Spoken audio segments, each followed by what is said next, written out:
নমস্কার। সৃষ্টি নিবেদিত চ্যানেল ভিশনের জনপ্রিয় অনুষ্ঠান কথা হবে গানে গানে পুনরায় আরেকবার আপনাদের স্বাগত জানাই। আজকে কিন্তু আমরা সেই মানুষটিকে পুনরায় নিয়ে এসেছি। পুনরায় বললাম এই কারণে, তার একটি এপিসোড আমরা টেলিকাস্ট করেছিলাম। দর্শকদের প্রচুর ভালোবাসা ছিল, অনেক শুভেচ্ছা ছিল এবং দর্শকদের অনুরোধে পুনরায় কিন্তু আমরা সেই মানুষটিকে আবার নিয়ে এসেছি। আমাদের সকলের প্রিয় বাচিক শিল্পী তরুণ কুমার সিং। দাদা নমস্কার। এই চ্যানেলের সৌজন্যে আমি আবার এসেছি, দেখি আপনাদের এবারে কতখানি খুশি করতে পারি। দর্শক তো প্রচুর ভালোবাসা দিয়েছে আগের এপিসোডে, তো কিরকম লাগে এই ভালো মানুষের ভালোবাসা? খুব ভালো লাগছে যে চ্যানেলে এসে আপনাদের মাধ্যমে দর্শকের কাছে পরিচিতি হচ্ছি। খুব ভালো লাগছে। কোত্থেকে এসছেন একটু বলুন। আমি এসছি গোঘাট থেকে, অর্থাৎ গোঘাট বললে হয়তো সবাই জায়গাটা বুঝবে না, বিশেষ করে রামকৃষ্ণ দেবের জন্মস্থান কামারপুকুরের পাশাপাশি গ্রাম থেকে আর কি। পুণ্যভূমি গোঘাট কামারপুকুরের পাশে, যেখানে শ্রী শ্রী রামকৃষ্ণ পরমহংসদেবের জন্মস্থান, সেখান থেকে আসা মানুষ, গুণী মানুষ তো অবশ্যই হবে। তো প্রথম নিবেদন কি আজকে? প্রথম নিবেদন, আমাদের গ্রামে এক মানে শীতলমা ঠাকুর আছেন। আচ্ছা, সেই ঠাকুরকে নিয়ে লেখা এবং তার যে উৎসব তাকে নিয়ে একটি লেখা কবিতা আমি প্রথম নিবেদন করছি। আমি গোঘাট থানার অন্তর্গত যে সমস্ত মানুষ মানে এই দাদার ওই আশেপাশে অঞ্চলে থাকেন, তাদের জন্য বলবো যে এই কবিতাটা কিন্তু অবশ্যই শুনবেন, কারণ এটা আপনাদের জন্য ডেডিকেশন। চলুন। কবিতাটির নাম গ্রামের দেবী শীতলা মাতা। আমাদের এই কাঁটা পুকুর ছোট্ট একটি গ্রাম। এই গ্রামে এক দেবী আছেন, শীতলা মাতা নাম। মায়ের আছে ছোট্ট একটি মন্দির। উৎসবে মা বাহির হয় বকুল গাছের গোড়ায় বেদি, সুন্দর স্নিগ্ধ ছায়াময়। স্বর্গীয় চিত্তরঞ্জন রায় ছিলেন মায়ের পূজারী ব্রাহ্মণ। বর্তমানে রাধাকৃষ্ণ রায়, দেবকুমার রায় পিতা পুত্র দুইজন। বৎসরে মায়ের 3টি উৎসব করি আমরা পালন।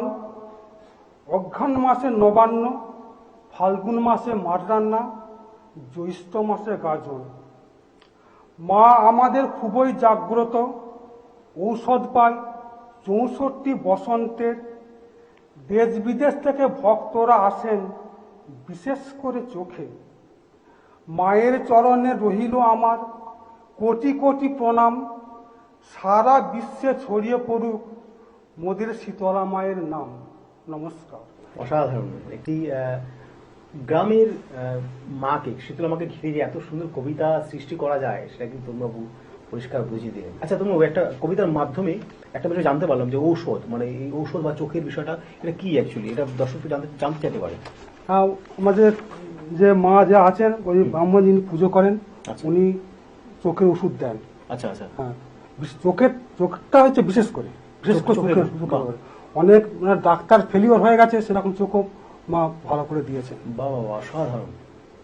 তাহলে বুঝতে পারছেন দর্শক যে এখনো কিন্তু এই সমস্ত কিন্তু মানুষ মানে এবং মানে না, মানুষ তার ফল স্বরূপ মানুষ ফল পায়। তো এখান থেকে কিন্তু যারা মনে করেন যে চোখের সমস্যা, তারা কিন্তু মায়ের কাছে যেতে পারেন, তার কাছ থেকে ওষুধ নিয়ে আসতে পারেন, যিনি ওষুধ দেন ওখানে মন্দির থেকে। যাক, পরবর্তী নিবেদনে যাব। পরবর্তী আমার নিবেদন হচ্ছে, এই চ্যানেলকে নিয়ে দাদা বলেছিলেন যে একটা কবিতা লিখতে। যাক, দাদা অনুরোধে আমি সেটা লিখতে পেরেছি। এই কবিতাটা আজকে আপনাদের আমি শোনাচ্ছি। এটা আমাদের চ্যানেলের সকলের জন্য। হ্যাঁ, চ্যানেলের সকলের জন্য। কবিতার নাম মোর নয়নে চ্যানেল ভিশন। আমার কবিতা সম্প্রচারে প্রথম সুযোগ পাইলাম চ্যানেল ভিশনে। আন্তরিক অভিনন্দন জানাই চ্যানেলে, সর্বদাই আমি মনে প্রাণে। বহুদিনের আকাঙ্ক্ষিত মোর স্বপ্ন হইল সফল। চ্যানেল ভিশনের পর্দার আলোয় মোর জীবন হইল উজ্জ্বল। 24শে নভেম্বর 2025 সোমবার এই চ্যানেলে মোর পদার্পণ। আখির পর্দায় সেই চিত্রটাই জলজল করিয়াছে সর্বক্ষণ। সঞ্চালক হইলেন জয় আচার্য। এই চ্যানেল ভিশনে শহর নগর গ্রামান্তর হইতে তিনি প্রতিভা তুলে আনেন। এই চ্যানেলের প্রতি রহিল আমার অনেক অনেক শুভকামনা। আমি তরুণ কুমার সিং ঈশ্বরের কাছে সর্বদাই করি এই প্রার্থনা। নমস্কার। অসাধারণ অসাধারণ, মানে আমি জাস্ট আমি মানে বলেছিলাম যে দাদা আপনি এত ভালো কবিতা লেখেন, একটু চ্যানেলের সম্পর্কে যদি লেখেন তো সত্যি খুব ভালো লাগলো। মানে এত ভালো করে মানে উপস্থাপনা করা সত্যি খুব ভালো, মানে ভাষাগত দিক এত ভালো এবং প্রত্যেকটা পর একটার পর একটা ভাষা সাজিয়ে যে এত সুন্দর কবিতার সৃষ্টি করেছেন দাদা, সত্যি অসাধারণ। দাদা এই যে কবিতা, গ্রামের মানুষের ভালোবাসা সব মিলিয়ে মিশিয়ে একাকার, তার সঙ্গে আপনার একটা পেশাগত অন্য দিক, সব দিক সামলে কিভাবে এই লেখালেখি সময়টা পান? সবাই বললাম যে ঈশ্বরের আশীর্বাদ, তাহলে আমার কি ক্ষমতা আছে? আমার কোনো ক্ষমতা নেই, মানে সব ঈশ্বরের আশীর্বাদ। ঈশ্বরের আশীর্বাদ। মানে কতটা ডাউন টু আর্থ মানুষটা, হ্যাঁ আমার- এতেই বোঝা যায় যে গ্রামের মানুষ কিন্তু খুবই সত্যি খুব সহজ সরল হন। তার পরবর্তী নিবেদনে যাব। এই কবিতাটি হচ্ছে শিব বন্দনা। হে শিব শম্ভু ত্রিভুবনপতি, বিরাজ করিছ কৈলাস ধামে, দাও কেন দু হইয়া দিমু, চাহিয়া দেখো মোর পানে। তুমি আশুতোষ হও তুষ্ট, দূর করো যত মম কষ্ট, হইয়া থাকিও না আর রুষ্ট, জল ঝরায়ও না দুনয়নে, দাও কেন দু হইয়া দিমু, চাহিয়া দেখো মোর পানে। তুমি দিনেরও দয়াল অন্ধের যষ্টি, সুখ দুঃখ সবই তোমারই সৃষ্টি, আমার পানে দাও না দৃষ্টি, এই মিনতি শ্রীচরণে, দাও কেন দুঃখ হইয়া বিমুখ, চাহিয়া দেখো মোর পানে। নমস্কার। অসাধারণ অসাধারণ, খুব ভালো, অসাধারণ। মানে একটার পর একটা কবিতা শুনছি যেন মনে হচ্ছে সত্যি আরো শুনি। আচ্ছা তরুণ দা, একটা কথা জানতে ইচ্ছে করছে, গ্রামের এই যে এত ভালো কবিতা পাঠ করা, কবিতা লেখা, বিভিন্ন অনুষ্ঠানে পরিবেশন করা, গ্রামের মানুষ যদি কেউ শিখতে চান সেটা কি আপনি শেখাবেন? যদি এমন হয় যে কেউ কেউ শিখতে চাইলো, লেখালেখি তো শেখানো যায় না, এটা যা যার ভেতরকার ব্যাপার, কিন্তু যদি কবিতা পাঠ করার বিষয় শিখতে চান সেই ক্ষেত্রে আপনি কি বলবেন? সেটা হয়তো আমি অ্যাডভান্স দিতে পারি, অ্যাডভাইস, কিন্তু লেখাটা তো ওইটা না, ওটা ওইটা সম্পূর্ণ প্রতিভা যার যার ইনবিল্ড, ওটা জন্মগতভাবেই পাওয়া হয়। যাই হোক, ঠিক আছে। আপনি যেমন বললেন যে ওই কবিতাটায় যে আমার নামটা একটু ইন করতে ওখানটায়, কিন্তু কিন্তু দেখ মা সরস্বতীর কৃপায় কিভাবে আপনাকে ওখানে ইন করবো সেই জায়গাটা আমাকে মা সরস্বতী জায়গাটা চলে আসে, এটা মানে চলে হয়ে যায় ওটা। আপনাকে সঙ্গে সঙ্গে ফোন করে আমি বলেওছি হ্যাঁ, দাদা আমি আপনার আসলে অনেক কথা হয়, হ্যাঁ। আমি অনেক বিষয় আলোচনা হয়। হ্যাঁ। এই কিছুক্ষণ আগেই আমরা মানে ক্যামেরার বাইরেও গিয়েও কিন্তু বেশ কিছু গান শুনছিলাম দাদার কণ্ঠে, মানে দাদার স্বরচিত কিছু গান। এই কবিতাগুলো দিয়ে কি সুন্দর সুন্দর গান বেঁধেছেন। আমরা অবশ্যই অন্য একটি এপিসোডে নিয়ে আসবো তাকে গানের মাধ্যমে, আমরা অবশ্যই পাবো। যাবো পরবর্তী নিবেদনে। এবার যে কবিতাটি শোনাবো এটা হচ্ছে সামনে তো পৌষ পার্বণ, এই পৌষ পার্বণ নিয়ে একটা কবিতা আমি আপনাদের শোনাচ্ছি। কবিতার নাম হচ্ছে পৌষ পার্বণ। বাউনির দিনে সারা রাত চলে টুসু পূজা ও টুসুর গান, ভোরের বেলায় ভাসায়ে টুসুরে করি মরা পুণ্য মকর স্নান। 3 দিন ধরিয়া চলে পিঠে পার্বণ, কি যে দারুণ মজা, গড়গড়ে সরু চাগলি আজকে, দুধে শিউলি পাতি সাপটা ভাজা। দিকে দিকে চলে নাম সংকীর্তন, মেলা পূজা ও আরাধনা, দেবতার চরণে অর্ঘ্য দিয়া যে যার করি মরা প্রার্থনা। লক্ষ লক্ষ পুণ্যার্থী যায় গঙ্গা সাগর মেলায়, বাসে ট্রেনে শেষে লঞ্চে জাহাজে কত জলরাশি পাড়ি দেয়। পুণ্য স্নান করি পুজো দেয় ভক্তরা কপিল মুনির আশ্রমে, বছর বছর এই সাগর তীর্থে কত পুণ্যার্থীদের ঢল নামে। পয়লা মাঘ হয় বার লক্ষ্মীর পূজা, বঙ্গবাসীর ঘরে ঘরে, কেহ পূজা করেন ঘট পাতিয়া, কেহ বা প্রতিভা উত্তোলন করে। নমস্কার। অসাধারণ। মানে এই যে প্রাকৃতিক সামাজিক বিষয়গুলোকে কিন্তু কবিতার মধ্যে নিয়ে আসা, এটা কিন্তু একটা খুব বিরাট বড় গুণ। আচ্ছা, এই যে এই বিষয়গুলো লিখতে গেলে তো অনেক বই পুঁথিপত্র পড়তে হয়। না এগুলো এগুলো না দাদা, আমার অত বই পুঁথিপত্র পড়ার মতো আমার সময় নাই। কি আমি বলছেন? যখন লিখি আমি এটা দিয়ে মানুষ তো অবাক হয়ে যাবে। জিনিস ভাঁজি, সেটাকে পরপর ঈশ্বরের কৃপায় আমার সাজানো হয়ে যায়। সাজানো স্ট্যান্ডার্ডগুলো পরপর সাজানো হয়ে যায়। কোনো বই বই মানে পুঁথিগত শিক্ষার দিক থেকে নয় এটা। একেই বোধহয় বলে গড গিফটেড, মানে ঈশ্বর প্রদত্ত দান, মানে ঈশ্বর দান।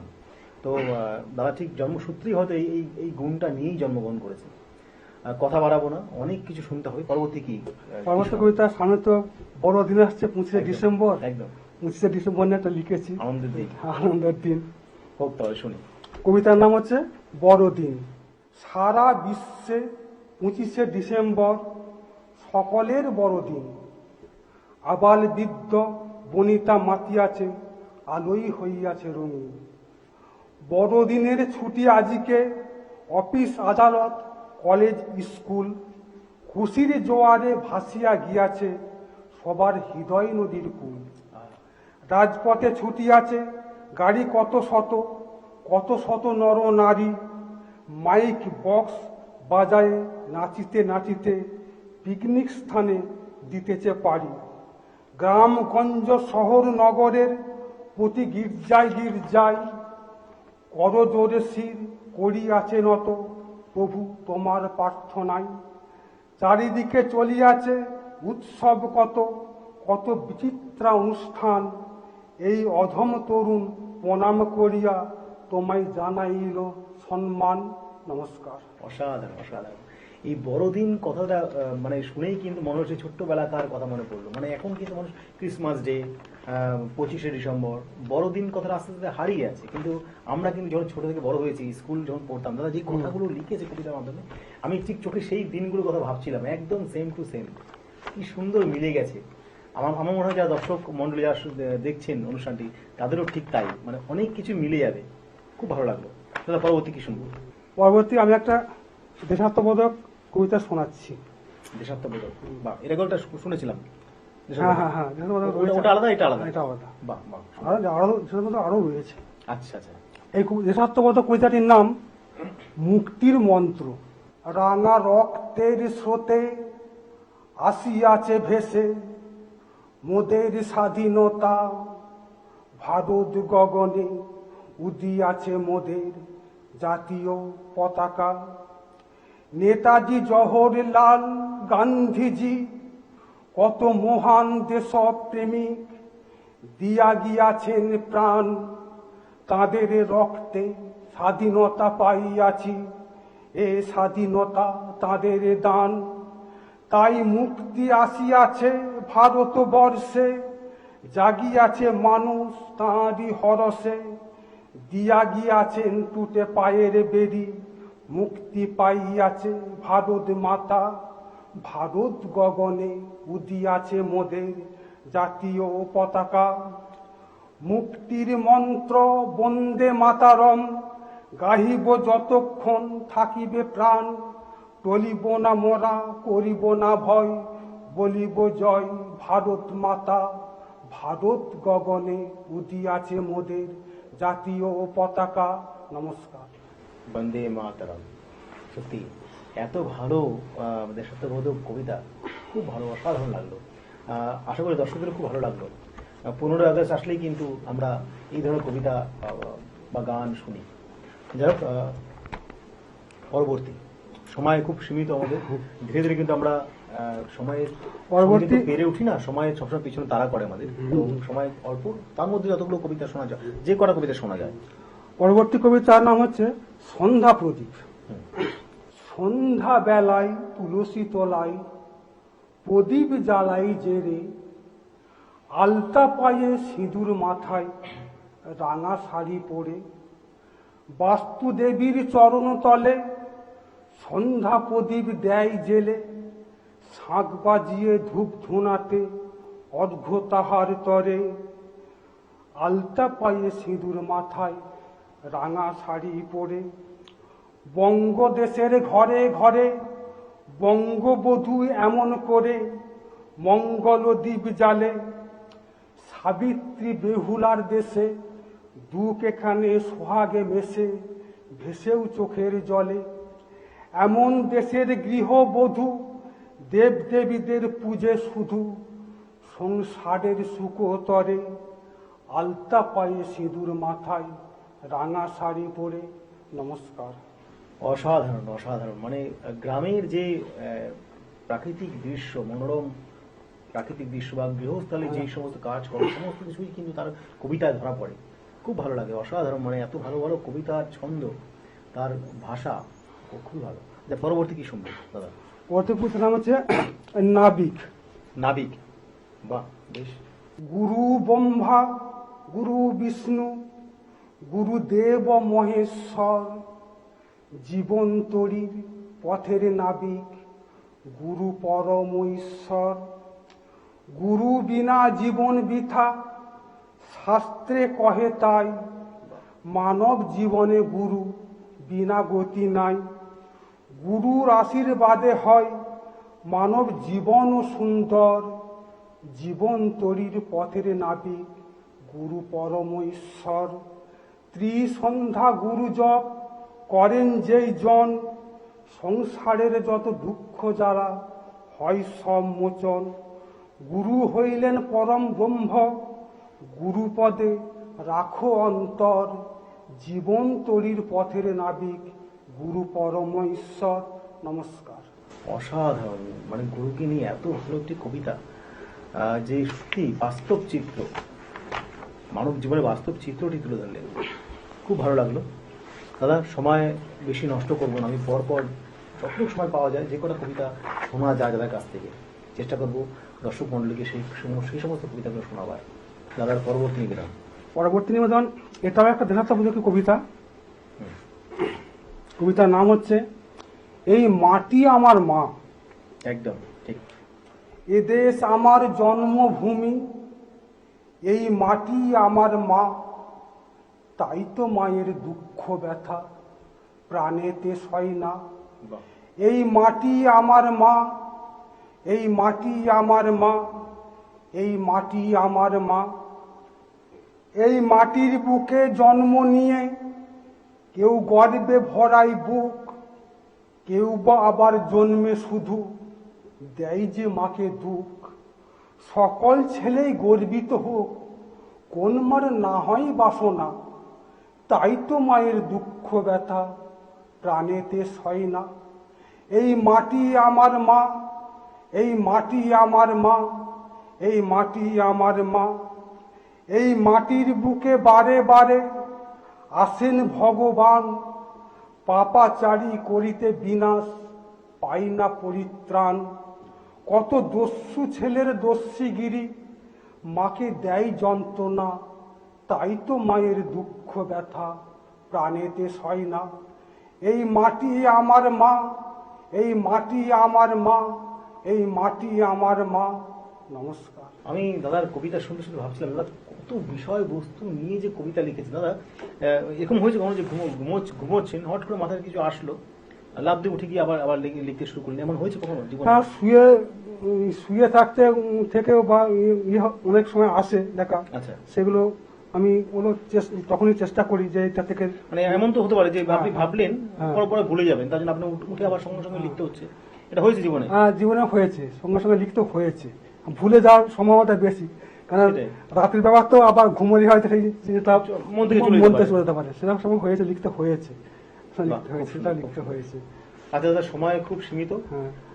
ইচ্ছে করছে অনেক কবিতা শুনতে, মানে দাদার তো অনেকগুলো ডায়েরি যা আমি শুনলাম ব্যাক স্ক্রিনে যে প্রচুর নাকি লিখেছেন, অনেক লেখা আছে। আমার 100-র উপর লেখা আছে, 100 উপর লেখা, মানে বুঝতে কবিতা পারছেন? গান মিলে 100-র উপর লেখা আছে। তাতে কয়েকটা এপিসোড, মানে বেশ কিছু এপিসোড করে তবে কি সম্পূর্ণ হবে। দাদা কণ্ঠে পরবর্তী নিবেদন। এই কবিতাটির নাম হচ্ছে ওগো সুন্দর পৃথিবী। ওগো সুন্দর পৃথিবী, তুমি করেছো আমারে আপন, তবুও চলে যেতে হবে ছিঁড়ে দিয়ে যত বাঁধন। প্রকৃতির রূপে সাজানো এই অতিথিশালায় কিছুদিন না হয় কাটিয়ে যাব, সুখ দুঃখের খেলায় তবুও মোরে যত্ন করে করিছ আমারে পালন, তবুও চলে যেতে হবে ছিঁড়ে দিয়ে যত বাঁধন। প্রথম অচেনা এই মোর দেহখানি কত সহজেই করেছ আপন, স্নেহ মায়া দিয়ে তুমি বিদায়ের ক্ষণে তোমারই টানে চাহিবে না যেতে মন, তবুও চলে যেতে হবে ছিঁড়ে দিয়ে যত বাঁধন। নমস্কার। অসাধারণ। কথা বাড়াবো না, পরবর্তী নিবেদনে যাব, সময় খুব সীমিত। আমার পরবর্তী নিবেদন হচ্ছে শুভ নববর্ষ। শুভ নববর্ষের দ্বারে দাঁড়াইয়ে ভাবিতেছি কেমনে চলিবে নতুন দিনগুলি, পিছনে ফেলে আসা পুরানো দিনের কথা চাহি না ভাবিতে সে সব ব্যথা। পুরানো দ্বীপ নিভিয়া ফেলি নতুন দ্বীপ জ্বালি, কেমনে চলিবে নতুন দিনগুলি। চৈত্রের ঝরা পাতা দুপায়ে মারিয়ে আগত বৈশাখ সবুজে সাজিয়ে, নবচেতনায় উটুক ভরে পুরানো স্বপ্নগুলি, কেমনে চলিবে নতুন দিনগুলি। নমস্কার। একদম আজকে সময়ের জন্য কিন্তু খুব প্রযোজ্য এই কবিতাটি, কারণ নববর্ষ আমরা কিন্তু খুব কাছেই আমাদের নতুন বছরে পা দিতে চলেছি আমরা আর কয়েকটা দিন পরেই। তো মানুষের জন্য এটা কিন্তু সত্যি একটা খুব বড় উপহার দাদার পক্ষ থেকে। দাদা, সময় একদম সীমিত, একদম আমরা সময় শেষ দোরগোড়ায় চলে এসেছি। ছোট্ট করে একটা কবিতা হয়তো হতে পারে, শুনে নেব ছোট্ট করে। তো আরেকটি কবিতা আছে, এই কবিতাটির নাম হচ্ছে মহামন্ত্র। কলিযুগের মহামন্ত্র হরে কৃষ্ণ নাম, যেই রাম সেই কৃষ্ণ জপ অবিরাম।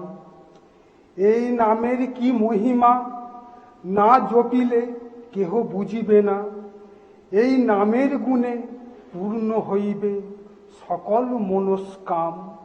যেই রাম সেই কৃষ্ণ জপ অবিরাম।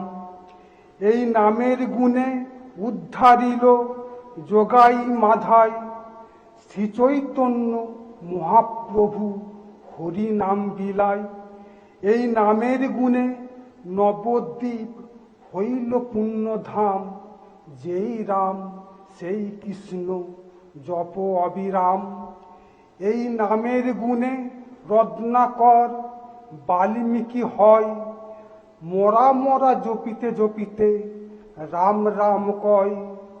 তার পাপের ভার কেউ নিল না, কৃত কর্মের পরিণাম। যেই রাম সেই কৃষ্ণ জপ অবিরাম। নমস্কার। অসাধারণ।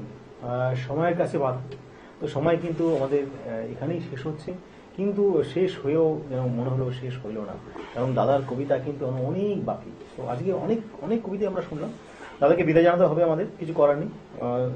পরবর্তী অবশ্যই কোনো একটা কিছু আমরা দাদার কিছু গান নিয়ে আসবো, তাই তো দাদা? তরুণদার বেশ কিছু গান নিয়ে আসবো, স্বরচিত কিছু গান। আজকে দাদাকে আমাদের পক্ষ থেকে একটি সার্টিফিকেট দাদা গ্রহণ করবেন।